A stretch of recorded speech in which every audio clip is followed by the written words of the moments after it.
Wewe ambao ni mara yako ya kwanza kabisa ambao unafungulia radio hii au unaisikiliza podcast hii popote ulipo, inalenga sana kuelimisha na kuwafunza vijana kupitia mazungumzo tofauti tofauti yanayozungumzwa na vijana hapa hapa Changamka na Vijana Podcast. Na katika podcast hii tunazungumza yapi? Tunazungumza hasa kuhusu uongozi, ujasiriamali, biashara, mahusiano na mambo mengine mengi yanayozunguka vijana. Lakini pia unapata kusikiliza simulizi zenye hisia zake, zenye mguso, yani inspiration story kutoka kwa vijana. Wamefanya yapi? Wamepitia changamoto zipi katika safari zao mpaka pale walipofikia? Na unapata burudani. Burudani ni hipi? Ni michezo ambayo kwa namna moja au nyingine inakufanya na wewe kuchangamka kiakili na kufurahia pia. Yote haya unayapata katika Changamka na Vijana Podcast.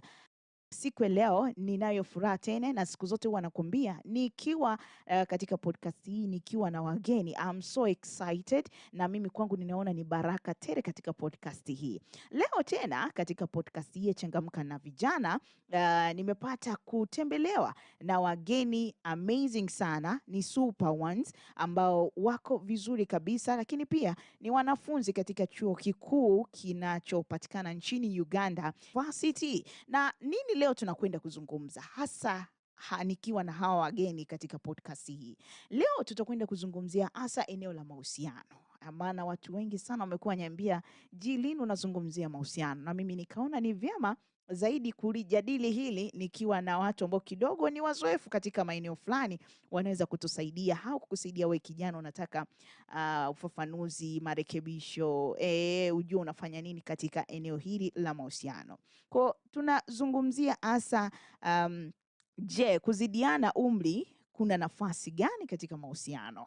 Yes, it has been a big issue by the way. So katika lugha ya Kiingereza naweza kusema what we're going to be discussing here today is what role does an age difference play in relationships. So hivi ni vitu ambavyo tutakwenda kuongelea tena siku ya leo. Nipate kuwapa fursa hawa wageni ambao nimekuambia wako nami tena siku ile katika podcast, na niko nao katika mfumo wa mtandao. Kumbuka tuko katika karne ya kidigitali zaidi. Moja kwa moja ningependa nianze na mwanadada. Unajua anasema katika lugha ya Kiingereza first lady first. Yes, karibu. Kwa majina naitwa Siwema Jeremiah Kazabula, nasoma Bugema University kwenye kozi ya nursing degrees in nursing. Wow, na ninaye mwingine wa kiume naye ningependa aweze kujitambulisha kwa majina. Nami nachangamka na vijana, naitwa Samuel Bosire nikitokea Bugema University, mzaliwa wa Kenya, ambaye pia ni mwana saikolojia na theolojia. Wow, that's really amazing. Kwa leo ndani ya podcast Changamka na nina kijana kutoka Tanzania na mwingine kutoka nchini Kenya. That's really amazing, na inawakilisha Afrika Mashariki. So nirudi kwa Wema. Labda Wema, gani unasoma hapo chuo kikuu cha Bugema University?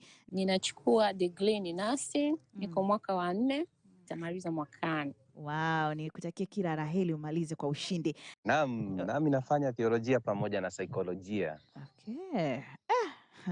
Haya masomo sasa. Samuel unakotupeleka, it's really rare to hear such people who are taking such courses by the way. Tukirudi katika mada ambayo tungependa tuzungumze pamoja. So ningependa nianze sana na Wema. Leo nitaanza na mwanamke first. So kwa Samuel utanivumilia. Sawa, kwa kuchangamka na wanawake, sawa, inakubalika. Yeah. So ningependa nianze na Wema. Je, katika hili au katika mada hii tulionayo, wewe unaionaje mada hii? Kuzidiana umri kuna nafasi gani katika mahusiano? Mada ya leo kwa kweli ni interest. Kuzidiana umri kuna nafasi gani kwenye mahusiano? Ndio. Naweza kusema kuzidiana umri kuna nafasi kubwa kwa nyanja mbalimbali. Nyanja ya kwanza nikiongelea katika upande wetu wanawake, tunataka mtu ambaye ametuzidi. Kwa sababu gani? Wanawake tuna nature ya kutaka kudeka. Yaani hiyo ni nature. Kwa hiyo mwanamke kama nitakuwa ninatoka na mtu ambaye amenizidi umri, na age difference ni kama mwaka 1, 3, but researchers nyingi zinasema mwaka 1 mpaka 3, but some researchers zinasema mwaka 1 mpaka 10 it is not bad. Kwa upande wangu mwanamke. Lakini mimi nasema mwaka 1 mpaka miaka 5 sio mbaya. Zaidi ya miaka 5 I consider like sio nzuri, but some people wanasema ni nzuri. Kwa hiyo kwa nature kama nikipata mtu ambaye amenizidi, itakuwa ni rahisi mimi kudeka kama tulivyo nature yetu sisi wanawake. Lakini pia hata mwanamume atakuwa free kwa sababu wanajua kwamba sisi wanawake ndo tunasubmit kwa mwanaume. Kwa hiyo atakuwa free zaidi kunifundisha na kunielekeza yale yanayotakiwa kunielekeza katika mahusiano yetu, katika ndoa yetu na katika mambo yote hata ya kidunia. Kwa hiyo hilo ni swala moja ambalo tunalo consider sisi wanawake. Lakini pia swala jingine ni katika wanawake wengi wana consider kwamba nikiolewa na mtu ambaye amenizidi umri, huyu mwanaume anakuwa matured kiakili na kimwili pia. Lakini pia wanawake wengi wana consider financially huyu mwanaume atakuwa yuko vizuri. Kwa hiyo kwenye nikiengage naye kwenye mahusiano, kwenye upande wa familia yangu hatutaathirika kwenye mahitaji ya watoto, mahitaji yangu binafsi hata ya kwake, lakini na kwa jamii pia ambayo inatuzunguka, in case kama kwenye watu wenye mahitaji tutaweza kuwasaidia kwa sababu tuko vizuri. Okay. Samuel, nikukaribisha. Hii mada unaiona vipi? Asante sana. Nami nichangie mada ya leo. Okay. Katika hii mada ya leo pengine kama upande wa waume ama wanaume, kuna mambo kadha wa kadha ambayo huwa tunayaangalia. Hasa tunapozingatia mambo ya umri. Je, msichana ambaye ningependa kumuoa awe mkubwa wangu ama awe mdogo wangu? Sasa hapo ndio tunaanzia. Kwa sababu unajua pale mbeleni wanasaikolojia wanasema ya kwamba katika viungo ama vile mwanamke ameumbwa, unapata ya kwamba anapoendelea kuwa kiumri, unapata ya kwamba kuzeeka kwa mwanamke ni haraka kuliko kwa mwanaume. Na hivyo basi maumbile yake kwa muda tu yanapendeza kama ua la shambani ambalo linapendeza leo na jioni unapata limenyauka. Basi hii inachangia pakubwa kwa sisi kusema ya kwamba ni vizuri sana mwanamke awe chini ya mwanaume kiumri. Na akiwa chini yake asije akawa, kwa sababu kwa mwanaume inakuwa ni vizuri kuwa yule ambaye ako chini yake. Ikifikia mahali ambapo yule ambaye mnahusiana ama mnachumbiana ako na umri wa juu kukushinda, basi katika mahusiano pengine itaonekana kama ni dharau, itaonekana kama pengine unaanza kujihisi ya kwamba ni kama mtoto katika hayo mahusiano. Na hivyo basi unapata ya kwamba mara nyingi kwa upande wa wanaume inakuwa ni vizuri mwanamume kumpenda yule ambaye ako chini kiumri kwa ajili ya hata mbeleni pale mahali ambapo wanaelekea, kwa sababu atakapo tu hivi kupata mtoto pengine aanze kuzeeka, ndio utapata ya kwamba yule mwanaume ataanza kutafuta tena mwingine, mpango ambao siku hizi tunasema ni mpango wa kando. Basi mambo kama ndio yanachangia kwamba sisi kwa upande wetu kihalisia ni ya kwamba mwanamke hawe chini ya umri kwa mwanaume. Hapo huo ndio mtazamo wetu mara kwa mara. Ni wachache tu, tuseme ni wachache tu ambao wako na hiyo ujasiri ya kwamba wanaweza kuwa wako comfortable kukuwa na mchumba ambaye ako na umri mkubwa kumshinda. Ni wachache sana. Ni wachache sana. Umekuja mahali sahihi sana kabisa napotaka. Tukiangalia karne tuliopo sasa, hii ni karne ambayo imekuwa na vijana sana na mambo mingi yamekuwa yakibadilika. Sio tu tabia ya nchi au mambo ya mazingira yanabadilika au mambo mengi yanabadilika katika dunia, lakini pia katika mahusiano mambo mengi yamebadilika. Kadri tunavyoendelea na karne nyingine zaidi, utandawazi unazidi kuwa mkubwa zaidi. Sasa hivi ukiangalia vijana wengi wanakuambia they don't put an age a big issue, kwa lugha ya Kiingereza, kwamba mahusiano hawayaweki kipaumbele, umri hauweki kipaumbele sana. Na vijana unamsikia anakuambia I don't care. Nikipata ambao ni lesi, upendo hupo, tunaheshimiana, tunapendana, mambo yatasonga mbele. Unamsikia mwanamke anasema hivyo. Lakini utamsikia wa kiume anasema nimempenda dada, lakini umri ni zaidi, lakini ananiheshimu, ananipenda. Vitu kama hivyo. Nirudi kwa Wema. Wema, unaliongeleaje ili ukiangalia utandawazi tulionao wa sasa? Okay, asante kwa nafasi hii. Kwa sababu utandawazi tulionao kwa sasa hivi una mambo mengi, kusema na ukweli watu wengi tupo dilema. Yaani niseme wadada wengi wapo dilema, hawaelewi ni kipi wafate. Kwa sababu watu wengi tunaangalia culture zetu kuanzia huko nyuma. Mama zetu, baba zetu walikuwa wanaoa, baba zetu walikuwa wanaoa watu ambao wamewazidi umri. Mama zetu wanaolewa na watu ambao wamewazidi umri. Imekuwa ni kama imezoeleka ni hivyo kwamba ni lazima mwanamke awe mdogo, mwanaume awe mkubwa. Na ukiangalia kwa sasa hivi unakuta mtu kama mimi na focus kuangalia mtu ambaye amenizidi umri, lakini hawa ninaokutana nao wamenizidi umri, ninapata changamoto nyingi kwa sababu tujue kuwa mtu ambaye hana hekima, sitaki kutumia neno mpumbavu kwa sababu italeta picha kidogo mbaya. Mtu ambaye hana hekima pia anazeeka. Kwa hiyo utakuta mtu ambaye ninamngangania mtu mzima lakini hana hekima, hana akili ya maisha. Naweza nikasema hana akili ya maisha.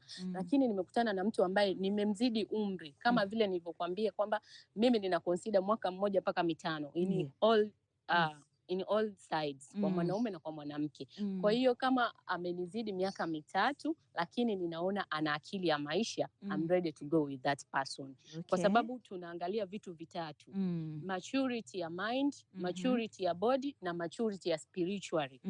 Kama huyu mtu hivi vitu vitatu amefit, kwangu mimi haina tatizo. Lakini watu wengi tunataka kuiplease jamii, familia zetu. Tumeona watu wengi wako kwenye changamoto, wanaingia kwenye mahusiano na watu ambao wamewazidi umri. Wanawake wako wakubwa, wanaume ni wadogo, lakini familia hazitaki.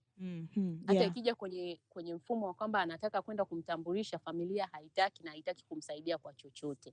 Lakini tukienda hata kwenye Biblia, hamna sehemu yoyote imeandikwa kuwa mwanaume lazima awe mkubwa. Lakini watu wanatumia tu aspect ya kwamba Adamu alikuwa mkubwa, lakini tunajua kwamba Adam na Eva wameumbwa siku moja, ila hatujui difference ilikuwa ni masaa mangapi. Ibrahim alikuwa ni mkubwa, Sarai alikuwa ni mdogo. Kwa hiyo watu wanapata ile Samuel, umesikia? Na kujifuta kwamba unaweza nikakuta mimi nina focus na mtu mzima, kumbe ninampoteza soulmate wangu ambaye ana akili ya maisha, anaweza kumanage familia vizuri, kutunza watoto, yuko spiritual vizuri, mind na body, ambaye nimemzidi labda miaka 2 au mwaka mmoja. Kwa hiyo wanawake tuko kwenye changamoto kubwa, lakini watu wakielewa kimsingi kile kinachotakiwa kufanya, hawatapoteza muda kwenda kuangalia vitu ambavyo jamii yetu ina vifocus. Lakini pia nikiongelea kwenye afya, kama Samuel alivyokuwa amesema mwanzo, kiafya, watu wengine wanadili sana na kiafya kwamba mwanamke ana tendency ya kufanya nini? Ya kukua. Sisi wanawake tukizaa mtoto mmoja mwili unakuwa. That is biologically, ni kweli. Mwili unatanuka, lakini nikwambie wanawake wengi tumekuwa tumejisahau. Tumekuwa tumejisahau. Ukijifungua mtoto mmoja umejiachia, umeshaona umeolewa, huyu ndo mume wangu, umejiachia, haujiweki tena vizuri mwili wako. Kwa hiyo obvious lazima utazeeka, lakini kama uko active, unafanya mazoezi vizuri, unavaa vizuri, utavutia tena na utakuwa mdogo kama kawaida, na bado utaonekana mdogo, mwanaume ataonekana mkubwa even if amekuzidi, umemzidi. Samuel, kabla sijakuruhusu, hii mada inanifanya ni changamke zaidi hapa kwenye podcast hii. Lakini msikilizaji, kama unamsikiliza Wema, kuna kitu ambacho ameongea kimenigusa sana. Vitu vitatu: mind, body and spiritual. That's very key. Na nikirudi upande wangu mimi binafsi, hapo awali wazazi wangu walikuwa wananiambia unabidi upate mwanaume ambaye amekuzidi umri, mambo yatakuwa sawa, all that. Lakini sasa hivi kwa jinsi nimeshakuwa sasa, nimeshafika level sasa ya ujana, nikiangalia na kwa karne hii nikiangalia umri doesn't matter, kwa sababu kama msikilizaji unafahamu, kuna watu ambao umri ni mkubwa lakini hivi vitu vitatu havipo kabisa. Lakini pia kuna ambao wana umri mdogo still they can do what huyo mtu ambao unaona na umri mkubwa ambao udhani atafanya. So Samuel, hebu nirudi kwako. Jamani, mada ya leo siwe maandaa kunichanganya, lakini ni sawa kwa sababu yeye anafanya nasi ni sawa. Na hiyo niseme hivi, nichukue mfano. Ndio. Kwa mfano mimi niko na miaka 29, sio? Ndio. Alafu siku moja nipate mpenzi ambaye ako na miaka 33. Alafu sasa niseme huyu mpenzi wangu. Ndio. Jambo la kwanza ambalo unajua tusije tukadhania ya kwamba tumerudi katika Ulaya ama Uingereza. Bado tuko katika mazingira ya Kiafrika. Mazingira ambayo pia kwa njia moja au nyingine yanachangia nidhamu yetu, yanachangia vile tunafikiria, yanachangia vile ufahamu wetu unaendelea kuwa. Na hivyo basi mimi ninapotazama, jambo la kwanza, mimi kamwe siwezi kuwa nimetosheka na dada ambaye ako juu yangu kiumri. Wewe ndio Samuel, wewe ndio umesema hivyo. Hiyo ni mimi sasa Samuel mwenyewe. Okay, sasa hiyo ndio jambo la kwanza. Hilo nimelikataa katakata. Jambo la pili ni ya kwamba napofanya utafiti kidogo, naona ya kwamba mara nyingi uendapo itokee siku moja ya kwamba dada ako umri mkubwa kushinda yule ambaye ni mwanaume, huenda imechangiwa na umaskini. Sikudanganyi. Hapo ukipata asa ukipata vijana ambao wanasema ya kwamba wanatosheka na dada kuwa umri wa juu, utapata pengine huyu kijana pengine upande wake ni maskini kwa sababu amepata atafaidika kutoka kwa huyu mama, ndio wanaanza kukua wanaitwa sponsors. Kihalisia yule kijana siku moja itafika arudi akuwe na akili timamu. Mimi nasema pengine akijirudia ataona ya kwamba inampasa awe na dada ambaye, kwa sababu ukweli ni kwamba mimi mtazamo wangu ni ya kwamba hata kama nitakuja nifanye mazoezi, ndio kama vile daktari hapa Siwema anasema tufanye mazoezi sisi wote, tunapoendelea kadri tunavyoendelea kuwa wakubwa, hatuendelei kuwa wadogo, umri uendelee kupungua. Ndio. Siku ambayo utaanza kuona zile zinaitwa ringos, sijui kwa Kiswahili ringos zinaitwa aje kwa uso? Kunjo zikianza kuonekana kwa uso. Hakika utaona ya kwamba pia hata yale mapenzi yenu yataanza kuwa baridi. Okay, Samuel, umesema kweli, lakini nikikupa scenario, tunaona sasa hivi vijana anakuambia okay, tuachane na finance earlier. Lakini hebu umeshaangalia kwenye mitandao ya kijamii, vijana siku hizi anakuambia, yani unakuta mtu amejiweka radhi kabisa kwenye mitandao. Amempenda mzee wa miaka 60, wako in love, wameoana kabisa, wameishi na wengine wamezadi watoto. Umeona vitu kama hivyo. So mimi upande mwingine naweza kusema upendo eti wema. Jamani, kama mtu umempenda anafanya vile ambavyo vinakuridhisha wewe, hutoenda naye? Unaenda naye. Ngoja. Umeona? Samuel, tunarudi kwako. Hebu niambie, unaona kwenye mitandao hivi vitu vipo? Mimi nasema sasa niseme hivi tena. Ya kwamba sikiza sawa vizuri. Ni sawa, maisha ni ya watu wawili. Lakini hata hivyo mimi naangalia maisha pia kiujamii. Kwa maana mimi nikimpenda yule mpenzi wangu, hatuendi kukaa hewani. Tunakaa kwa jamii. Na tunapokaa kwa jamii kama mwanasaikolojia, ile jamii ambayo unakaa nayo, upende usipende kwa njia moja au nyingine, itakudhuru we mwenyewe. Kwa maana siku tu mnapotoka, mkitoka kwa nyumba mkienda nje, siku zote wale watu watakuwa wanafahamu, ile jamii ambayo inakuzunguka itakuwa inafahamu ya kwamba huyu kijana pengine mdogo katika hayo mahusiano. Na unajua mahusiano tu hayajengwi kwa ndani peke yake. Ni kujengwa kwa nje. Mahusiano pia yanajengwa kwa nje. Na hivyo kwa njia moja au nyingine, ili usije afya yako ikadhurika. Ndio kwa sababu unaona watu siku hizi mara nyingi hata mnapofikia pengine, kwa sababu siku zote hatuko katika shamba la Edeni ama hatuko katika honeymoon. Kuna siku ambayo itafika ya kwamba mnakorofishana, na siku mtakapofikia kukorofishana ama ugomvi unapoingia, kama wewe pengine kama mwanaume uko katika umri wa chini, utajidharau useme ya kwamba pengine ni kwa sababu ameniona kama mimi mtoto ndio kwa maana anifanyia hivyo. Na hivyo basi upande mwingine, acha sasa upande wa kuwa mwanaume yako umri wa chini, na sasa upande ambao mwanaume uko umri wa juu, basi mimi ningesema ya kwamba yule ambaye naoa awe chini ya, ama yule ambaye ni mpenzi wangu, tuachane na umri wa miaka 3 hadi 5. Ikifikia tena miaka 7, 10 balaa. Kwa sababu itakuwa balaa, kwa maana kuna mambo ambayo nitayafanya. Yule ambaye ni mpenzi wangu anaona hayo mambo ni ya kiuzee. Pengine nikileta mchezo tu hivi anaona ya mambo hii, hata hii michezo ni ya kiuzee, kwa maana yeye ni digital. Na kuna mambo pia, kama kwa mfano nikiwa mdogo na yule ambaye ako juu yangu pengine ni dada ako na umri wa juu, nikiyafanya pia vile vile ataona huyu mwanaume wangu ni wa utoto hapa. Sialete mambo tu ya ambayo ni ya watu wazima. Sasa unaona huo umri sasa unakuwa na tatizo ya kwamba mkiachana na umri mkubwa, vivyo hivyo katika mahusiano, furaha yenu itakuwa iko na kiasi, ni furaha ya kiasi, kwa maana kuna mambo ambayo utafanya hata kwa yakifurahisha yule ambaye ni wa jinsia hiyo nyingine, kwa maana atakuwa anasema pengine ni ya kiutoto ama ni ya kiuzee. Lakini mnapokuwa umri wenu umebanana huko hapo karibu, pengine chini ya umri wa miaka 3, 4 ama 5, unapata hiyo katika ni generation moja ambayo inaeleweka na mnaweza elewana kwa urahisi. Samuel, wema, labda kuna kitu cha kuongezea hapo? Asante. Hapo nichangie kwa Samuel alichokisema.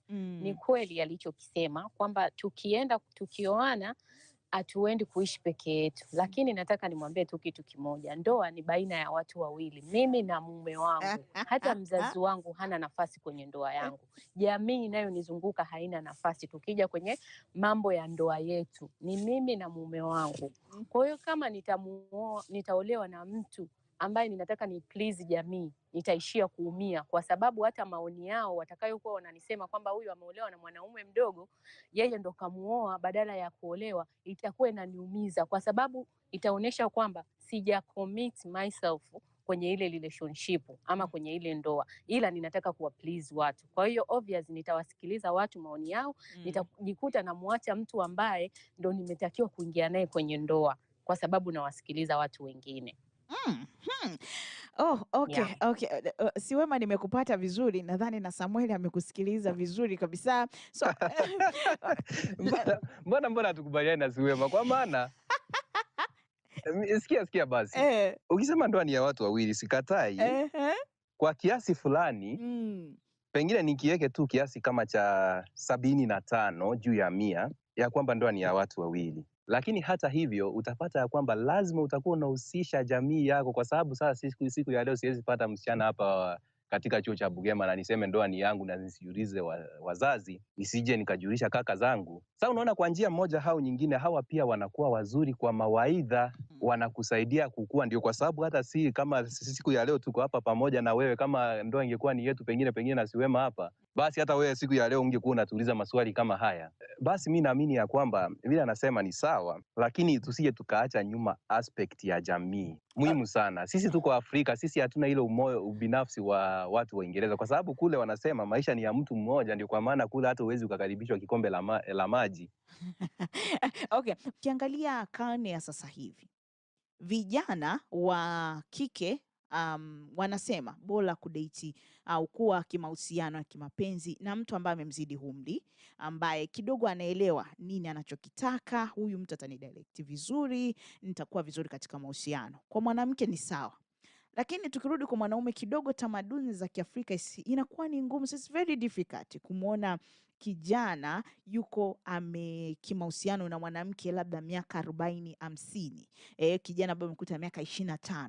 Kidogo inakuwa ni weird kwetu hasa Afrika. Lakini kwa mwanamke tunaona ni sawa, kwamba yes, is okay. Kwa nini kwa mwanaume inakuwa ni ngumu?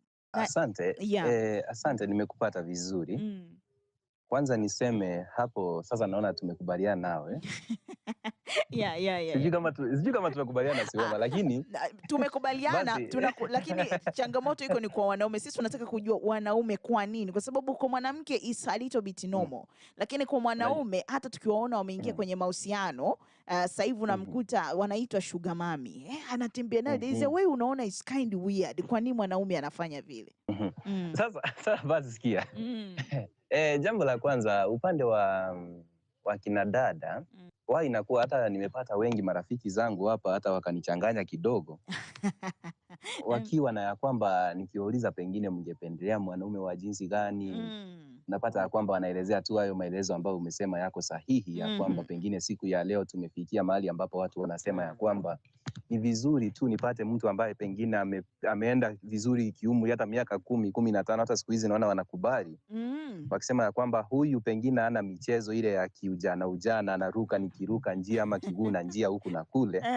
Lakini kwa sababu yeye, unapata mara ya kitu cha kwanza naona kinatendeka ni hiki, ya kwamba yule mwanaume tayari ameshakuwa ako na kwake, anahitaji tu mke ambaye anakuja kuchunga pengine mali yake na kumpa upendo, kumuonyesha upendo, kwa sababu tayari yeye ashafika. Na hivyo basi mwanamke upande wa pili akipata mume kama huyu, inakuwa ni rahisi kuenda naye, kwa sababu huyu sasa haendi kumsumbua, pengine hana uwezo, ndio anaanza kujijenga. Na kwa kina dada siku hizi imekuwa hivyo, imekuwa ni rahisi kwa hilo. Lakini ukikuja sasa kwa sisi wanaume ambao ndio tunaanza kujijenga, nao unaona sasa ugomvi umeanza kukua kati ya vijana wa umri wa makamo hapa, tuseme kuanzia pengine miaka 25 mpaka 35. Wanaona wale wa miaka 40 kwenda juu ni kama wameanza kuwachukulia wasichana, kwa sababu sasa unapata ndio kwa maana pia unaona siku ya leo wengi sasa wamekuwa katika hali ya madhara ya kuchanganyikiwa wafanye nini. Kwa maana sisi wote tumepewa Agosta sawa. Yule msichana ambaye anataka kuchumbia, pengine ningeshauri ya kwamba kumbuka hata sisi ndio tunaendelea kukua. Sio ati tulikuwa tumerushwa kutoka mbinguni tukuje duniani utupate tumeshafika. Hivyo kama wangekuwa wenye patience, subira, tukue kwa pamoja, mahusiano yangeweza kujengeka. Kwa sababu mimi naamini ya kwamba ukikuja unipate pengine nalala kwa kitanda sina kiti, kesho tutanunua kiti pamoja nawe. Basi inamaanisha ya kwamba ifikiapo baada ya miaka 5 utakumbuka safari ambayo umeanza. Na mimi hapa ndio naona mahusiano yanajengeka. Hapa sasa ndio unajenga yale mahusiano. Na upande wa pili, sisi kuonekana ya kwamba tukipata wale wakubwa kwa umri ya kina mama inakuwa ni sugar mummies. Ni ukweli ya kwamba pia inaonekana ni sugar mummies kwa sababu wanaume kutoka awali binaamini ya kwamba waliumbwa wafanye kazi. Tusije tukategemea kina dada kwa ajili ya kuishi siku ya leo. Ndio kwa maana inakuwa ni ugumu kwangu na kwa wengine ambao najua kuendea kwa ajili ya sugar mami. Lakini kwa sababu ya financial, vile nitangulia kusema pale, financial struggles na challenges zingine za kifamilia, ndio wachache wetu wamekimbia upande huo wa pili. Lakini kihalisia ni ya kwamba mwanaume fanya bidii, mwanaume jikuze, jijenge. Hata iendapo itachukua miaka 10 kujijenga, afadhali ungojee hiyo miaka 10 ishe ndio utakapoingia katika yale mahusiano. Huo uko na udhibiti, unaweza dhibiti mahusiano yako. Usipokuwa mwenye kudhibiti mahusiano yako, basi yule ambaye ako na miaka 40 ama ameshinda mpenzi wako na miaka 20 atakuja na atamchukua. Sasa hiyo ndio submission yangu. Okay. Nilikuwa najaribu kukusikiliza vizuri zaidi Samueli. Hebu nimpe fursa Siwema. Siwema, karibu katika hili. Mimi ninachoendelea kuongea, mimi bado sijahamia kwa Samueli. Na mimi upande mwingine sijahamia kwa Samueli. Yeah. Kwa sababu bado ninaendelea kusisitiza kwamba kama nilivyosema mwanzo kwamba wanawake wana tendency ya kwenda kwa watu wakubwa kwa sababu ya vitu vitatu. Yaani psychologically inasema satisfaction. Mimi nikiwa na mtu wa umri mkubwa nitakuwa satisfied kwa sababu atanitreat kama vile ninavyotaka, kama tendency yetu sisi wanawake kutreatiwa kama watoto. Kwa hiyo atanitreat kama mtoto, nitakuwa satisfied, atanipa kila kitu ninachotaka. Lakini kwa upande mwingine pia kwamba nina consider kama kwamba huyu mwanaume atakuwa tayari financially yupo stable, kwa hiyo sitapata shida. Wanawake wengi walikuwa na consider hiyo, lakini kwa sasa hivi wanawake wengi wanafanya kazi na wana pesa. Kwa hiyo hawaconsider tena. Unakuta watu wengi wamehamia kwenye age mates. Ama hata kama amenizidi umri mwaka 1, 2, it is not sio shida. Kwa sababu hata kwenye Biblia imetuambia kuwa mfurahie mke wa ujana wako. Imewaambia wanaume mfurahie mke wa ujana wako. Kwani sisi hatutaki kuwafurahia waume wa ujana wetu? Na mimi pia nataka nimfurahie mwanaume wa ujana wangu, kwa sababu mimi siwezi kwenda kwa mtu ambaye amenizidi miaka 10, 15. Ama hawa watu ambao sasa hivi wanasema kwamba age is just a number. Imeleta picha mbaya kwa sababu inaonekana kama vile mimi hata kama nikienda na mzee wa miaka 100 ama saa zingine ni mtu mzima kumliko hata baba yangu. Kwa hiyo inaleta picha ambayo ni mbaya, lakini ukija kwenye picha tu ambayo ni ya kawaida, age is just a number. Vitu vinavyomata labda kama nikikutajia kitu ambacho mimi naweza nikaconsider kwamba okay. Samueli, Umesema age is just what? It's just a number. Sawa basi, ngoja endelea basi nakusikiza. Kwa hiyo mimi ninachojua na Jolly ikiwa wapenzi watafanyia kazi mahusiano yao, umri haupaswi kuwa kikwazo. Asante. Naungana na wewe kabisa. Na mambo ya kufanyia kazi ni kama mimi na mwenzi wangu tunaweza kusuluhisha matatizo yetu kwa njia mbalimbali. Mimi nimepata tatizo, ananisaidia, amepata tatizo, ninamsaidia. Na kitu kingine, kusaidiana kutimiza malengo yangu. Mimi nina malengo, labda ninataka kusoma masters after hapa, labda tumeshaoana, niko na degree, lakini ninataka kufika masters, nikasome masters labda ya psychology. Atanisaidia, atanisupport. Kweli mke wangu, kwa vile ninavyokuona na tabia yako, ukianza kusoma psychology utawasaidia watu wengi, whether kanisani, whether kwenye jamii, itategemea. Ananisaidia kufulfill yale malengo yangu, na mimi mwenyewe ninamsaidia kufulfill.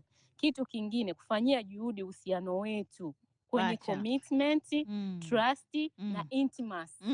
Kama tutafanyia juhudi, tutafika mbali. Kwa hiyo umri sio sababu, na hivi vitu vina nafasi kubwa kuliko umri wetu. Ikiwa tumecommit kwenye hivi vitu, tutafika mbali. Okay, mimi nazidi kufurahia. Msikilizaji, naamini katika mazungumzo haya kati ya Siwema na Samueli na mimi, nadhani unajikitu unajifunza, lakini mimi nafurahia mazungumzo kabisa. Yes, welcome to MCI Radio, and today, of course, we're having Lydia Jasmine on our MCI SDGs media van. How are you, Jasmine? I'm good. How are you, dear? Nice to see you. Nice to see you too. So passionate when I look at aggressive and influential women like you being part of such initiatives. Yeah. What drives you to be part of such initiatives? First of all, the passion. I just love to be a part of a great cause. It could be anything. As long as it is impactful to the community, as long as I inspire someone, as long as I use my voice, my purpose, other than just doing music. So I have that passion in me, because I remember during COVID times I even had started an organization called Silent Voices. I talked about it at I think it was the press conference of the Imara Girls Festival, where I told people I was supposed to be a voice to the young girls out there who are facing different kind of problems, and they have nobody to come out and fight for them and talk for them. So because of COVID, we were distracted, but we are starting again. It's just something in me that I love to be a person of great importance to the community. The drive, and because I come from also a humble background, I remember starting my way up here. It wasn't easy. I want to share the experience, and inspire girls out there to do the same, because I was also, at some point, I was like that girl who wanted to be somebody, but I had the fear. I was like, where do I start from? And so I want to just be somebody who inspires someone to do something great and be somebody of great importance. There's always something that drives us to love certain things. For example, there's something that drives you to support such cause. It could either be a history background about certain things. It could be an influence maybe around the community you're surrounded with. What influences you to have such love and hearted feelings towards such? I think, like I said, I think my humble background. It could be a long story. We couldn't finish today, but growing up, it wasn't easy. I grew up with my young sister from somewhere away from our parents. I don't want to mention, the details, because privacy reasons. People that raised us, the conditions we passed through were very hard and harsh. And I want to be able to, now that I'm here, I know many people are going through a lot, like I did growing up. I want to be someone that can spread love and courage, that you can do this. Because I am somebody today, but I didn't know I would be anything maybe 20 years ago, 25 years ago. And that didn't stop me. So at some point, because I have a voice, God has blessed me with a voice, with a huge following, with favor. I am popular. I think it's just not the music. I think we have to get more behind the music. Just not just do the music and not be impactful. I get you. So I want to be able to spread my history, my story, to tell the young girls out there how it came up and how I got to be here, and I tell them that they could also be somebody in the future. And I think if also I had that opportunity growing up, it would even have been better for me. But we didn't have we didn't have people come to us, tell us, we suffered. People see us here, but we had very, very, very, very, very bad background and these growing are up. stories And people don't know. Yeah, and people think, oh, oh, you're a star, everything is just on a silver plate, you're okay, you have a perfect life, yeah. or even you had a perfect life growing up. Even right now, I don't have a perfect life. I need people to know I'm human. I am very normal. I have feelings, I get hurt. People think artists are like some kind of gods. So unless we stand up and tell these people, these young people, maybe like sex education, for example. I've been working with Richer Hand Uganda. I have a certificate in counseling. Oh, wow. Yeah, I went to Victoria University. That's amazing. So I did a course for 6 months. I have a course in counseling. And I feel like unless we come up, we go to the different societies. I've been to what is that? One day get down there, Katanga, and I've been to all those kind of slums, just looking for girls are there, girls are defiled, girls are raped, and they're keeping quiet. They can't talk about it.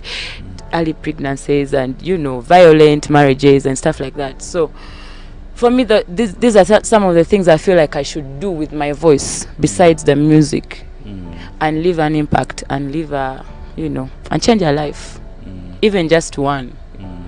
It's satisfaction for me. Well, I get you about that.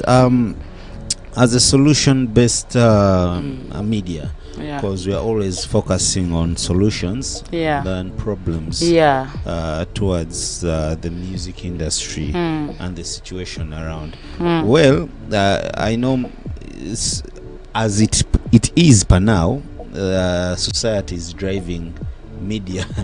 It's the society driving media to what they want. And which, on my personal view, I think it's sometimes the media really has to have a proper picture, a proper vision towards the country, even the vision towards the music industry. But what do I mean through this? What are some of, and we are talking of them musical terms, what are some of those challenges you've faced as Lydia Jasmine, and you've seen many young artists out there facing the same problem, and you think there are still artists coming in that will still face the same problem, and what would be the solution? Well, that's a hard one, but I'll answer that in my own perspective, with my own experience, because I remember coming up, I didn't have any managers. I did 1 song, 2 songs. On the 3rd song, somebody introduced me to somebody. Somebody that was a manager, a very big manager, by the way, introduced me to somebody to manage me. And because I was very young, naive, I wanted to be a star, the conditions I was working under were not favorable at that time. And because I didn't know I would do it, I could manage myself, or like get my brand somewhere alone by myself, or I knew I needed a manager. And that manager that was handed over to me was not very professional with the way they were handling my brand and me. I get you. So, and that is, by the way, that is like the biggest problem that the young artists, the girls especially, face. Some of them are used, somebody comes to manage you, but then they change, or along the way they become unprofessional. You understand? I get you. And then also they steal from them a lot, because now you are an upcoming artist. Are you going to question your manager every time? Okay, what money have we made now here? Okay, now what's my share now? This is that. They're getting the bookings. You don't even know the receipts, what the receipts are saying. A lot of kavuyo in there, you understand? So, and because you're just a new artist who is trying to make it in the industry, you don't have to pose all those questions. Or like now some of them are even used against their own will. You understand? Like, or even a DJ comes, I'll play your music, I'll do this. They want sex from you. You understand? Or a bigger artist who wants to give you a collaboration comes in that picture also. So they face a lot. I was lucky. The manager they gave me was quite very strict, and I didn't get exposure a lot to the big artists, to the DJs, he was like the vessel. He would do face all of them. If I wanted to do a song, for example, I did a song with Joe Steady. He talked to Joe Steady. For example, I did a song with that time also. Who was that? Daddy Andre. Yeah. He did the whole. He was approaching them. So, but I was lucky. I had that person. There are artists out there who are not that lucky, and they are used. My friend, they are used then they want to be stars, and for them, they think I have to do this to get this. If I don't allow, they won't play my music, or if I don't do this, they won't do this for me. So what they do you are think is the pushed. solution? Exactly, that's where I'm coming. So I want to tell the artists out there, because also me, they tried with me, but I was brave enough. I promise you, I was very brave enough. I did not allow any kind of intimidation. I did not allow any kind of if you do this, I'll do this for you. And then many artists have, even the big artists, our legendaries, went through the same things to become stars. So, but now I want people to know out there, especially who want to do music, because we're talking about music right now, that the industry has changed big time. Music has changed. Technology, distribution. If you know you have a talent and a passion, let nobody tell you that you have to do this to get this. Do not allow. See, it's simple. It is simple. Exactly. There are so many people. Just do your videos. TikTok is here. Guys, I'm seeing people becoming stars over a night, posting challenges on TikTok, and then they go viral, and before you know it, someone is a big star. Definitely. Look at Alien Skin and the likes. So did he go through somebody and blah blah? No, it was TikTok, if I'm not mistaken, and stuff like that. So use whatever channels you have. If you have that passion, you have to be hardworking anyway, because if you want something, you have to work for it. If you don't want to work for it, then you have to go through those procedures and you won't like it. So you have to be hardworking. If you have the passion, you have the passion for music, wake up one day, record your music. Beautiful music will make its way to people's ears. And indeed, of course, you have the beautiful music. That was such an emotional conversation, but it's reality. It is reality. Happening. It is. This is something the media space is not talking about. It is. They can't, because there are some of the people who also do the sort of in stuff. The media space. I get you. I wish we had more time, because it's something very big. Those are those kind of issues would take us the whole day, because I mean there are stories. We have to develop stories, and from stories lessons, and then solutions. I feel like it's good for us to have such conversation, and you tell a story without even mentioning someone's name. We talk something, and then someone there, the victim, the person who said so, who did so, gets to sit down and watch. They are now talking about me. Trust me, they always get hurt. They do. However much, wherever they are, they always feel it inside. Well, Jasmine, it has been nice having you. Thank you so much. Maybe if we can just talk about what you're up to, what is on board, and what your fans should expect. Thank you. We have a new song called Kawowo. I think most of them have heard it, and I would love to say thank you, for the support, because I've been away for a few months, and now I'm back, and they've been there ready to receive me. Were you doing the boring stuff in those few months when you're away? The boring stuff, I mean, sitting down with colleagues, management, and we are trying to figure out tulagawa tugenda. How do you know those things? Of course, you know it's funny, it's very funny. You're the first person who has tried to guess what I was doing when I was away. People are telling me, oh, were you in depression? Oh, did you were you going through something? Were you pregnant? Did you give birth? Really? So anyways, it's crazy. I was trying to rebrand myself. It's a lot. It's also another story for another day. But the good thing is I'm back, and we are having a concert next year, February. That's to be communicated, and an EP before the year ends. So roughly that's it. And I'm back to stay now. I'm not going anywhere. Well, as MCI Radio, as MCI SDG Van as MCI Media Challenge Initiative. We are very grateful and we have open hands, especially for innovators who are willing to amplify their innovations to the world. We are always honored to have you. But guys, it has been Lydia Jasmine with us, and guess what? We have had a very amazing conversation in the shortest time. That is something that is very wonderful. My name is Moses, and see you on our next topical discussion. Yes, tell us. Imagine an artist. This ambience, guys, is everything. Because I was coming from a show. Let me tell you, I was coming from a performance, sweating, and now I feel like I'm brand new. The SC on point. Everything is amazing. I've never seen something like this. Should be in. I swear, guys, this is amazing. Well done. Thank you. It's such a creative space. Thank you.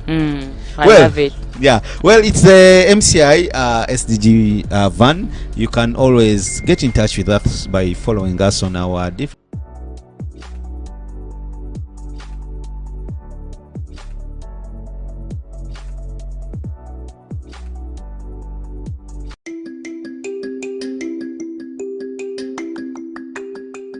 Hey, it's your girl Navguzi Chwanuka, and this is Hashtag with Navguzi Chwanuka, a forum where we, you and I, have conversations on unraveling social constructs, discuss self-development in line with mental health, and a lot more about the millennial world around us. If you are not hearing this voice for the first time, hey, you are the real MVP. Welcome back to today's episode. To you who is hearing my voice for the first time, you are also an MVP. Welcome to this podcast. What do we have tonight? This is today, whatever time you're listening in. We have part 2 of the suicide prevention episode. There are several things that put young people at the risk of suicide, and what tops them all are mental health illnesses. Stigmatization of mental health is the number one reason sufferers choose to bottle it up until they cannot hold it anymore. Again, this is part 2. If you did not listen to part 1, it's important that you jump onto it before you continue with part 2. Hazel Muro, the community psychologist, gave us time to answer the frequently asked questions on suicide. Listen in.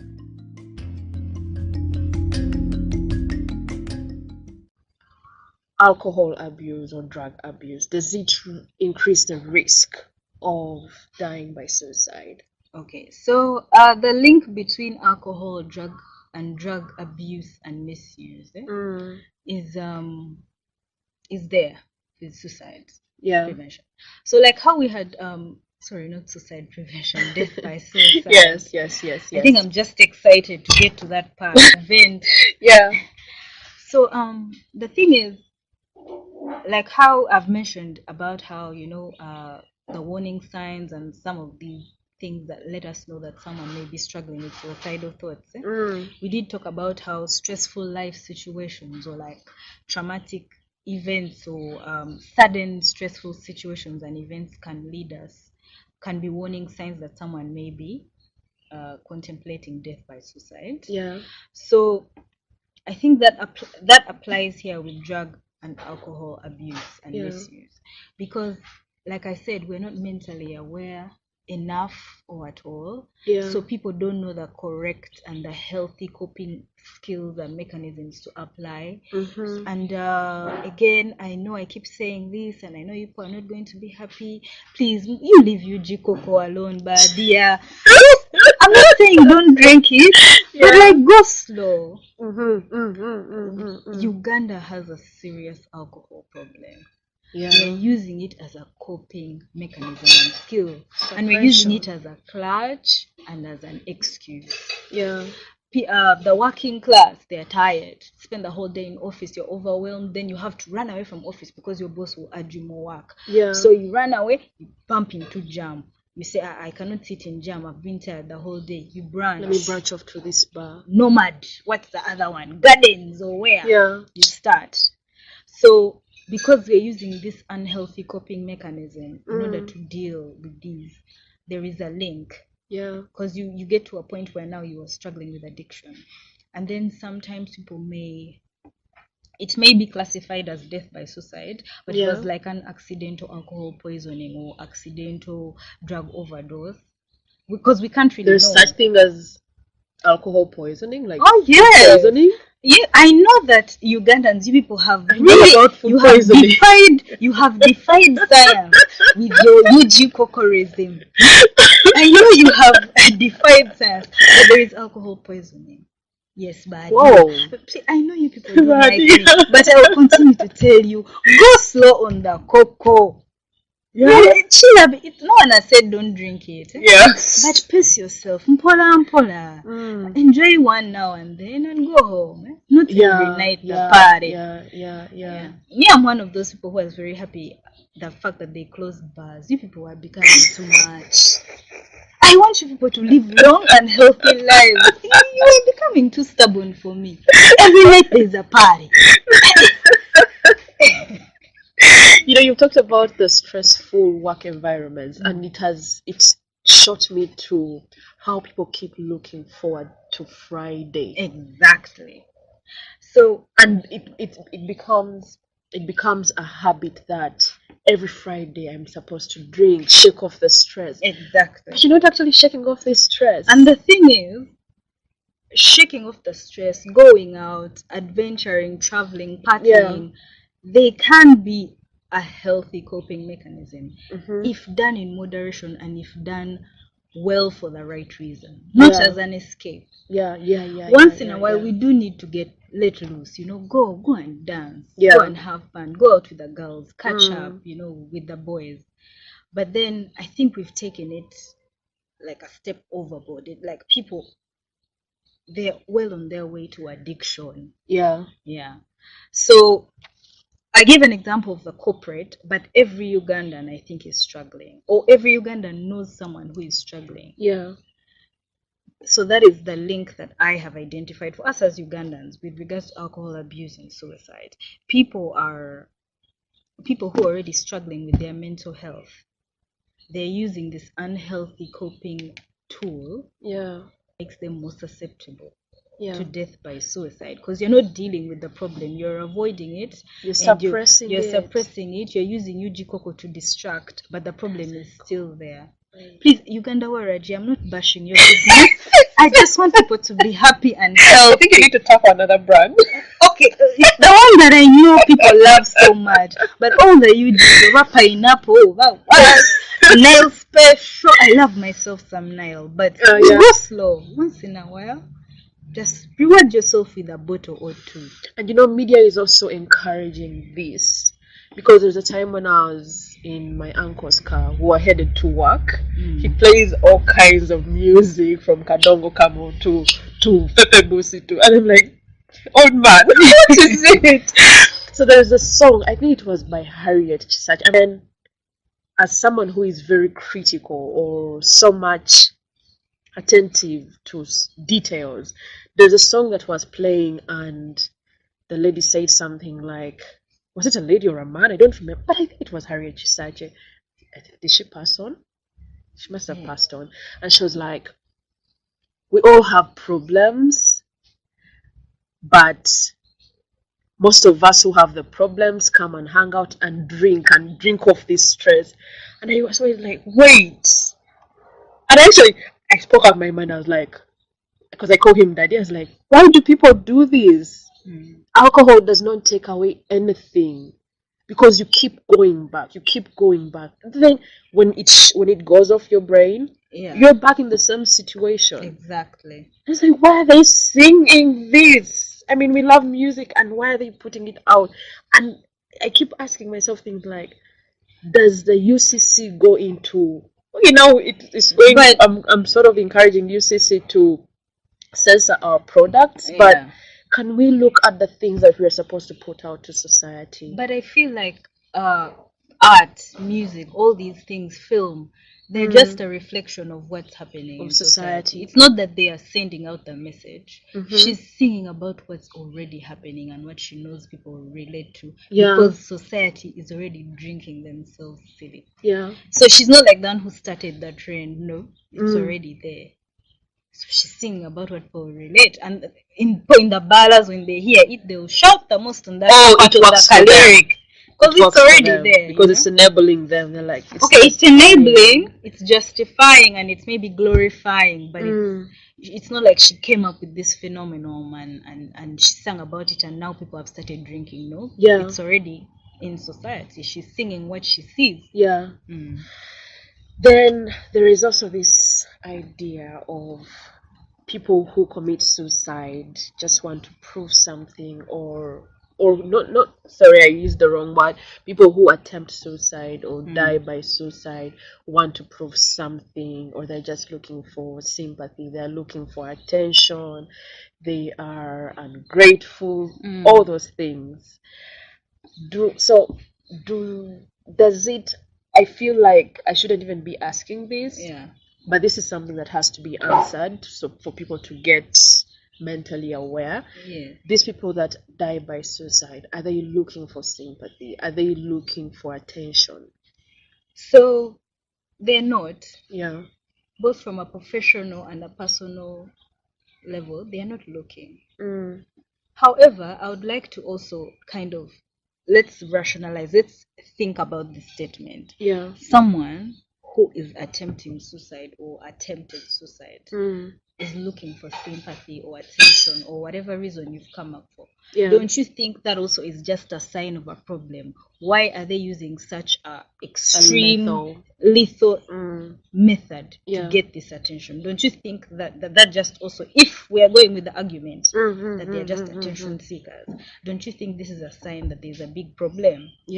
Shouldn't you then take it seriously instead of intensifying their feelings of worthlessness with your ridiculous statement? The part of worthlessness. I like, that's why I take as many social media breaks as I can, because sometimes I'm just overwhelmed with the ignorant rhetoric surrounding suicide and clinical depression. There's this one that people love saying, what is it? They love saying, suicide does not overend your life, it overends the happiness of those who love you. That's guilt tripping. That is guilt tripping them. Someone is sick, you're making them feel worse. Again, this is why I love to relate mental health and physical health, because people understand physical health. People can see that you're bleeding.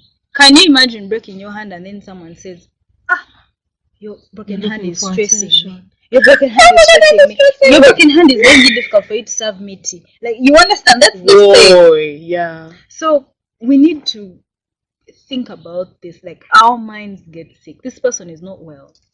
So they're not looking for attention or sympathy or anything. They're not well. They're not doing well, and they need help. And even if, let us say, we're just going with the argument, for argument's sake, that they are seeking this attention, don't you think this is such an extreme way to do it, and therefore they need help? So I just want to first put Hazel, the psychologist, aside, and then Hazel, the person, comes and says, you people are dumb, and you people annoy me, and you are disturbing my patience. So now I can stop and get back to a psychologist version. Let me put on my professional hat. I don't know. We already talked about seeing a doctor and seeking help. When you are feeling, if there is someone who is feeling suicidal, who is thinking about dying by suicide, is there something they can do to help ease the symptoms? You see, it's just like how we talk about flu, and they say, you may not necessarily take medication, increase your intake on vitamin C, fluids, do this, and then it actually goes away. You feel much better. So is there something like more of like self-help tips? So I want to prioritize and emphasize that someone who is struggling with suicidal thoughts, who has attempted suicide perhaps, they should seek help. This is very important. Yes. Very important. Seek help from a counselor, mental health professional, therapist. Please ask for help. Now, once you've asked for help and you're receiving help, the mental health professional alone will be equipping you with coping skills and other life skills to help you on your day-to-day. But here are some tips that you can apply. This is a tip, but also something that anyone can apply in their life, is to take each day at a time. I know, especially for people who are personalities, who are planners, it may be hard for you to take a day at a time. And I know today is Sunday, but you already have a program for Wednesday. But I would love to urge you to take Sunday. Today is Sunday. Yeah. We're in Sunday right now. What are we going to do on Sunday? We finish Sunday, we sleep. Yeah. We move on to Monday. Taking each day at a time is very important, especially when you're struggling with your mental health. Yeah. Because, again, relating to physical health. Yeah. When you are sick, you have malaria, and they've given you a dose, and it's for 4 days. You take the medicine one day at a time. You don't just swallow all the pills. You don't take all the... Are they 12? Oh, please, I don't know. I don't know suffering. Anyways, they're like 6. You don't want to talk about them. Me, I'm in team injection, but I let them give me the injection. Really? I go home. But even the injections, it's not a one-day thing. Exactly. You keep so going. You take it today, no matter dose yeah. tomorrow, and in the meantime, if we were younger when you'd get sick, our moms and dads or whoever older sibling was looking after us, before you take medicine, they tell you jango. Yeah. You understand? So in this case, the medicine is therapy. Yeah. The eating are these coping skills. Yeah. So they say, come and eat. You eat, then you swallow medicine. They say, quite on your juice, nywa. Then you feel like you've drunk a lot, your tummy is full, but then they say, you have to finish this cup. You have to finish this jug, finish this. Then they let you take a nap. You rest your head. Then after you wake up, they say, drink this, you understand? Then they give you fruits, For those of us who are sick, for me when I was sick, my mom would let me indulge. She would say, when you come from the hospital and they've injected you, what do you want to eat? Chicken. But I know that thing. Exactly. They always ask so they allow you to indulge because it lifts your spirit. Oh, yeah. So that's the same with mental health. I'd love to relate that. The medication they're giving you, the Coatam or quinine or whatever it is, as we are quinine generation, I don't know what the kids are taking nowadays. So the medication in this case is therapy. Yeah. Eating right, having a good intake of water and juice and other fluids and fruits. Those are the coping skills that the therapist will equip you with to deal with stress and to handle each day as it comes. Then indulging, for instance, when a parent would say, okay, after we're going to go. And then what do you want to eat? You want to eat chips and chicken? Where do you want to eat from? Where do you want to eat from? Then you'd be happy. Despite the fact that you don't feel well, it would lift your spirits. Yeah. Those are the other things, the coping skills that you yourself can adapt, or these self-help tips to help lift your spirits as you take each day at a time. Now, I'm going to take you back a little bit to when you talked about how to tell that someone is not well. When you talked about chips, it took me back to when I was about 8 or 7 before I joined boarding school. There's a time when I was sick. Okay, sometimes I used sickness to run away from something. So I left school that day. I was still in day school. I left school. I went home. I went to mom's workplace because you just crossed the road. I went to mom's workplace and I was telling her that I'm sick. I am a chips eater at that age. Like, you would wake me up from sleep. What do you want? Chips. So that time, they got me my chips. That was my lunch. And they got me my chips and I couldn't eat. And then she said something like, what chips zikuremi? Exactly. So I'm now thinking of it as this is someone withdrawing from their usual self. Exactly. And you can tell that they're not well. That's why I started by saying that warning signs are most of them lie under change in behavior. Yeah. If a loved one, a colleague, someone that you know, even if you don't know them very well, they're acting out of the norm. Norm, quote unquote, in quotes, because normal is different to different people. Yeah. If usually they are bubbly, chatty, and there's just a change, and sometimes we have bad days, but if there's a significant change for an amount of time, exactly, then we can start to get worried. Yeah. That even if it's not that they're necessarily struggling with suicidal thoughts, at least they're struggling with their mental health. Okay. Yeah. So, sharing problems. This is a statement I got from one of Daily Monitor's online articles. Sharing problems can check suicide cases. How practical is it? Well, I don't know exactly like the context or like the article you pulled that out from, but yeah, I would say I agree.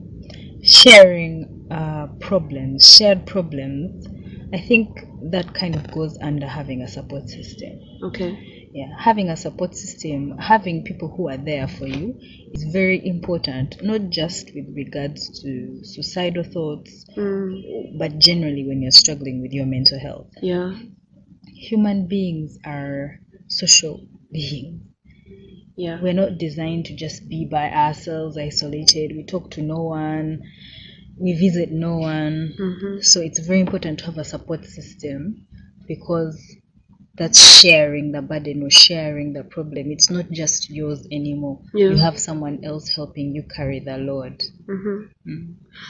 Then, much as there are people that want to be supportive, I mean, they've gotten to know there is a friend or a loved one who is struggling with suicidal thoughts, much as they want to help them, I feel like there is a chance that they might worsen this person's situation. I mean, you're going to go to someone and you tell them, I'm very tired of life, I want to kill myself. Jesus is against that.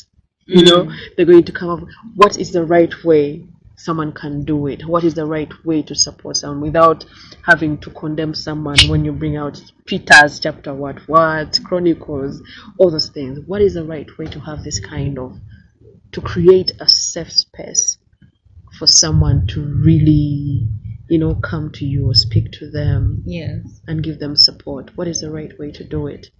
Okay, so in order to be a good support system, I think listening is key. Okay. So before you give advice or give an opinion, listening is key. Yeah. First of all, listen. Listen to what they're saying. Yeah. And actually listen, actually hear them and what words they're using, how they're expressing themselves. Then I know that well, Ugandans are religious people. We love God and Allah. Yeah. And often we are told, oh, stress and mental health, you can just pray it away. Well, unfortunately, we can't pray it away. If it was that easy, everyone would be. Pastors wouldn't be killing themselves. No one, actually. Like, there would be no need for the profession in general if we could just pray this away. Yeah. So we can't just pray mental illness away or all these issues away. We need to be aware that prayer is important and it's healthy and it's helpful, it works, but alongside treatment, alongside help. Because if someone breaks their arm, we're not going to pray away the broken bone and what. No, we take him to a doctor, they'll probably get a cast, they get painkillers as you pray for their recovery. So that's the same here. Okay.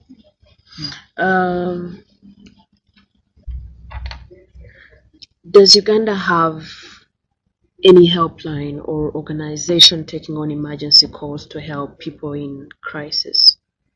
So I'm so happy to say that slowly Uganda has some organizations and groups of people who are now coming up to offer assistance, to offer help.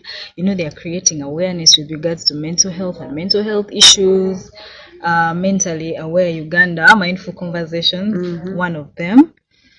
There's so many. There's Strong Minds, there's Heart-to-Heart Spaces, there's the Ugandan Sanctuary. And also, I've come to realize that so many of the hospitals, be them government or private hospitals, they now offer these counseling and therapy services. Okay. They do. Government? Yes, hospitals? they do. you can ask, do you have a counselor? They do have someone. Yeah, so people are starting to take it seriously, and you can reach out and get help. Yeah. And then also online services are many. For instance, us, Mindful Conversations, we are mostly online. Heart-to-heart spaces, there's a lot of work online. Yeah, so we are slowly but steadily getting to that point in Uganda where we are taking our mental health seriously. There are places you can reach out to for help. Yeah, but we're not there yet. You know, we don't have a nationwide hotline yet. I don't know about people in more rural areas, if there are places they can go to. Yeah, but at least for most cities or more urban towns, there are places to reach out to. Yeah, but I would advise, if you don't know where to begin for the start, try the hospital you go to. Just try, because at least even if you talk to a general physician, he knows someone who knows someone. Yeah. Okay, now we're getting on to the myths surrounding suicide. Yeah. 1, suicide is not very common. That is a myth. Suicide is quite common. I think just because something isn't talked about or you haven't seen something, it doesn't mean that it's not there. Yeah. So suicide is quite common, and I know here in our Ugandan setting, we're very hush about some things and some topics. Like we don't want to talk about them. But I think it's important that we start to. Because 20, 30 years ago, who would have thought that the conversation on HIV/AIDS would be like this? Normalized. Before, it was something unheard of. Hush, hush, don't tell anyone. But now people disclose this information. Yeah, people are living positively and happily, and it's okay. So that's, I think, the same with mental health. And I was surprised when I looked at World Health Organization statistics, talking about how people die by suicide every 40 seconds. Oh, yes. It's like every 40 seconds. That's like less than a minute. It's less than a minute. Then thinking about suicide is not very common. You mean suicidal thoughts or thinking about? Suicidal thoughts are more common than we think, actually. And I think we talked about this at the beginning, where I said many people, and you know, I dare say most people have had a suicidal thought at a certain point in their life. Yeah. Then someone who wants to die by suicide just wants to die. We also yes, we talked about it. Yeah, so people who want to die by suicide, yeah, they want to die. They're fed up. You know, it's not something that they aspire to, but unfortunately, due to circumstance, you know, they're sick, so they're not attention seeking or anything like that. They just need help, and yeah. So is it more like they're using it as an escape route? Yes. People assume that suicide, you know, dying or leaving this earth will kind of, they'll escape whatever it is that's making it difficult, you know. However, that may not be the case. Or it may be the case, because we don't know what lies beyond this world. But death by suicide is not, I would say, a healthy escape route. We also talked about this somewhere in the conversation. People who die by suicide or suicidal people are selfish and unappreciative. No. People who attempt suicide or who die by suicide or who struggle with suicidal thoughts, they're not selfish, they're not unappreciative, they're sick. They're sick and they need help and they need support and they need to be surrounded by love and understanding. When people have malaria, we understand that they're sick, fever. You tell them, oh, sorry, have you taken medicine? Did you see a doctor? Have you rested? So that's the same. This is just a symptom for something bigger. Something is going on and we need to give these people our support. We don't need to It's not selfish. It has nothing to do with the other person. We shouldn't center ourselves. Clearly something is wrong and we need to help fix it. Yeah. And then people who survive a suicide attempt will never try to end their lives again. Well, it's possible. Someone could attempt on one occasion, survive, and not do it again. Yeah. Suicide and mental health and mental illness and mental health issues vary from person to person. Yeah. Yeah, there are people who attempt on several occasions. There are people who attempt just once and not attempt again. So it's not straightforward. Yeah. Like that. Then only people with a mental illness think about suicide. No, not necessarily. Yeah, like I said, the thought of suicide crosses many people's minds. Maybe suicidal thoughts can be a symptom of maybe there is a mental health problem. Yeah. But not necessarily that those who have thought about it are mentally ill. But however, suicidal thoughts are a sign that there's a problem. Yeah. Then the last one, talking about suicide. What we are doing right now, talking about suicide, will make people think about dying by suicide. No. Thus far, not talking about it has not resolved anything. So that's not right. We need to talk about this, and we need to talk about issues in general that affect people. Yeah. If we don't talk about it, then we don't understand it, and if we don't understand it, then we can't help stop it or prevent it or end it. You know. So talking about it, debunking the myths, discussing how we can support our loved ones, discussing the issue, it doesn't make people think about dying by suicide. It just poses the question, it encourages conversation, and thus bringing about a solution. Yeah. And that's it for this episode on suicide prevention. Thank you so much, Hazel. You're very welcome. Giving us your time. Yes. And having our listeners have an insight into this very delicate subject. Yeah. People think that they don't want to talk about, but behind closed doors, they might actually want to hear these things. Yeah. So thank you so much for sparing your time and giving us an insight. You're very, very welcome. I just want to kind of end this by, as usual, letting people know you're loved, you're worthy, you deserve to be here. Yeah. If you don't feel well, feel free to contact myself or reach out to anyone. But please ask for help. Yeah. Especially if you have suicidal thoughts. Ask for help. It's nothing to be ashamed of. Your mental health is just as important as your physical health. Your mind can get sick the same way your body gets sick. So, yeah, just ask for help. Take a deep breath. Yeah. And know that there are those of us who are here ready to help you. Okay. Thank you so much.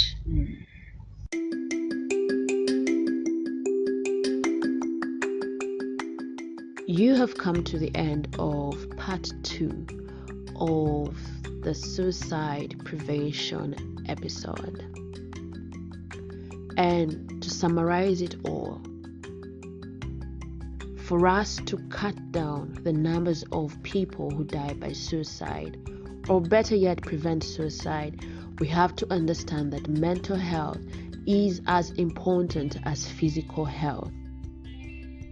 The same way we are willing to be by the bedside of a person suffering from malaria is the same way we should be willing to sit by someone struggling emotionally or mentally.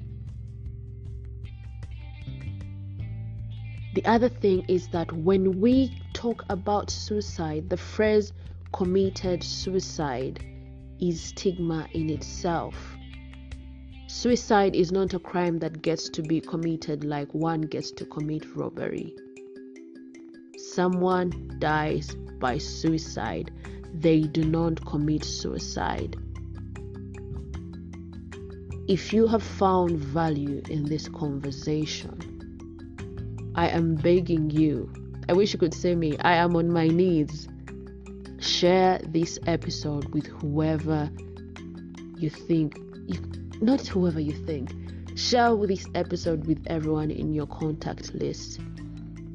It is one of the ways you're showing that you care for them. You just never know who is struggling behind closed doors. I remain yours truly, Nabuguzi Chiwanuka, and I look forward to engaging more with you on this podcast.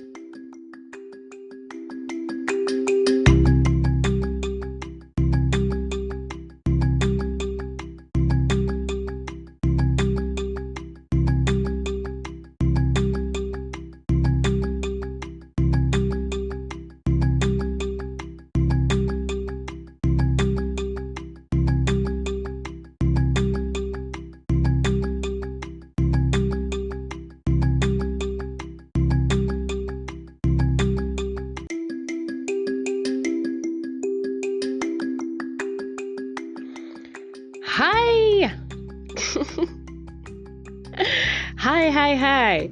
Welcome to Hashtag with Nabuguzi Chiwanuka. I am Nabuguzi Chiwanuka, and this is my show where you and I get to unravel social constructs, talk about all things related to development, and have intellectually stimulating conversations with really amazing people.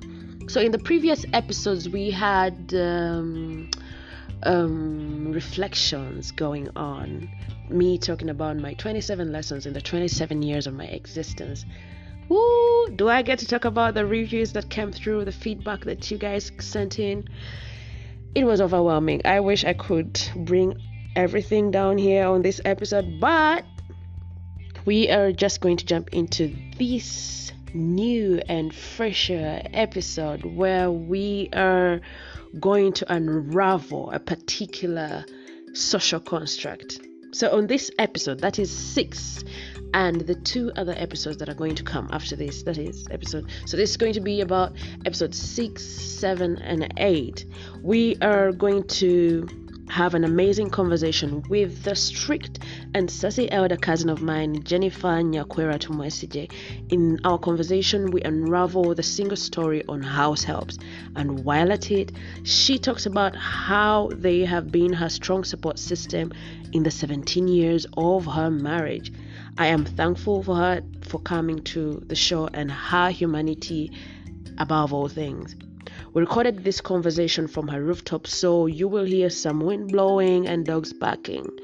Take a listen to this 3-episode interview, and if you love this conversation, don't forget to subscribe and give or share your feedback.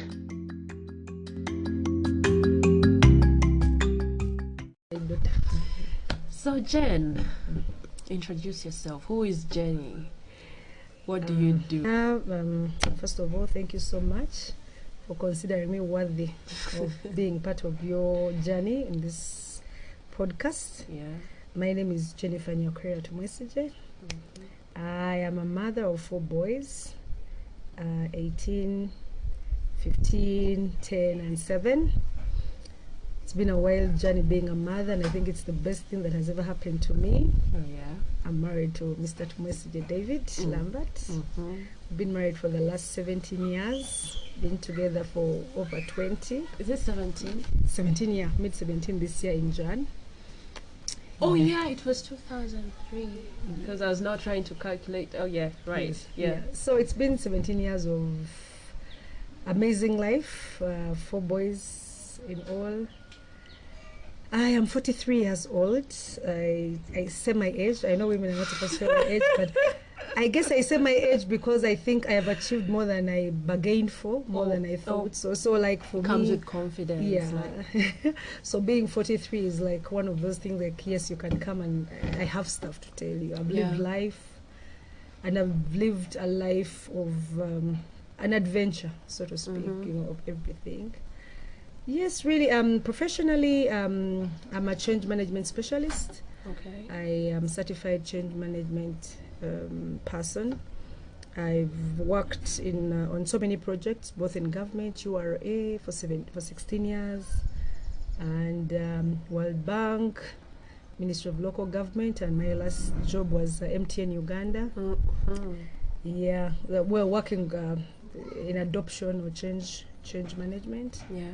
So really, that's my niche. Like my passion is in change. Like for me, change. Please mention that you are my sister. I need to know. So I am very yes, I am very proud of you. Like I think we've been talking offline. Yeah. And that's why I was saying that I was very proud of you to start something like this. Like this is something that I would have loved to do, but I guess I don't have the patience. I think everyone has their weaknesses, and I know one of mine is I'm a very impatient person. So I guess yes, you should take the podcast, and then I'll support you from the wings. Yes, I'm ready to do that.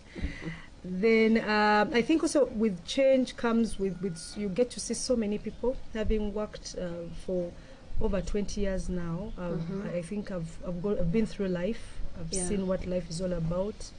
I've also been blessed enough to not only work in Uganda, but I've also like experienced, other cultures, I was blessed in URA. Being in change management meant that I had to be trained, so I used to travel a lot.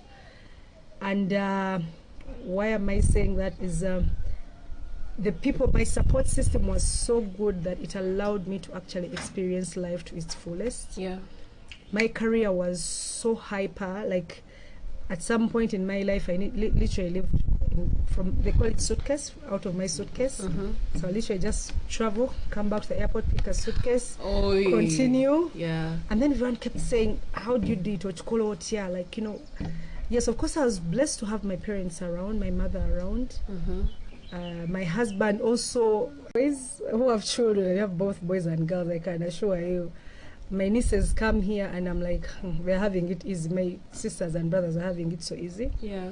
So you know what it means.